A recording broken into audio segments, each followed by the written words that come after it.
So I had all these cards fly out. I'm gonna go with them because I just done. There were three. When three cards fly out, you gotta go with them. Now let's see.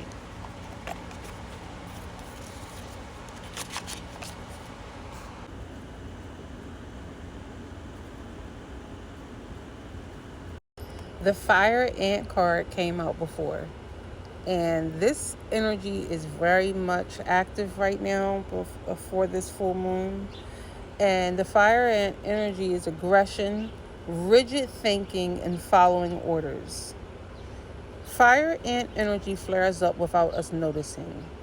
It's the force that attracts us to people and situations that feed our imbalances rather than those that counter them. Gossiping and blaming are a few indicators that misaligned fire ant energy is at play.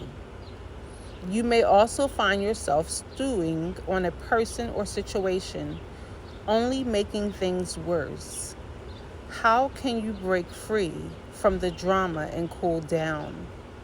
Fire ants are surprisingly sensitive. Don't pretend the heat isn't getting to you.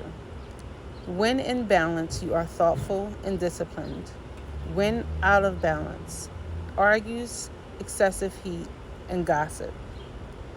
To bring into balance, solo time and walks at night.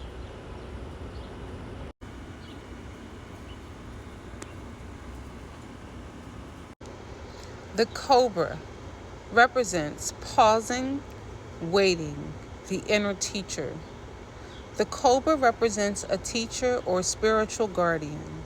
The cobra hovers and watches, ever present, ever protecting, ever loving. The essence of the cobra is found deep within us in the form of the inner teacher and manifests externally in those special guides who've led us along our path. What would it feel like to be a student again? What are you ready to learn? Remember the old saying, when the student is ready, the teacher appears. When in balance, you are a student of life, humble and wise. When out of balance, you are a know-it-all and egocentric. To bring into balance, taking a class or studying.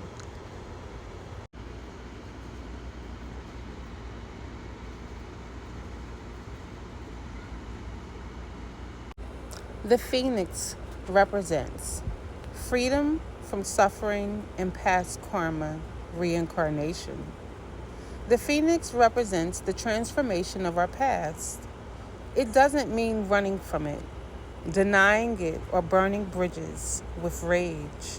The phoenix employs an advanced technique described in yoga as the burning of impurities through practice and dedication. Tapas. The essence of the phoenix is with us when we realize we have been suffering too long and something must change. We take a stand and decide to live consciously instead of being driven by the unconscious mind and its long list of fears and aversions. At that very moment, the spark of the phoenix is lit, and the great bird helps us burn through our baggage. We no longer run from who we are, what has happened to us, or what we have done. The stuckness and dead weight fall into the ashes, and a lightness and clarity emerge. As the stagnancy continues to smolder, the phoenix lifts our spirits up and up, and we begin to recognize ourselves. Again, we may catch a glimmer in our eye that wasn't there before. Look closely. It's a sign the fire of transformation is upon your wings. The phoenix and the first chakra.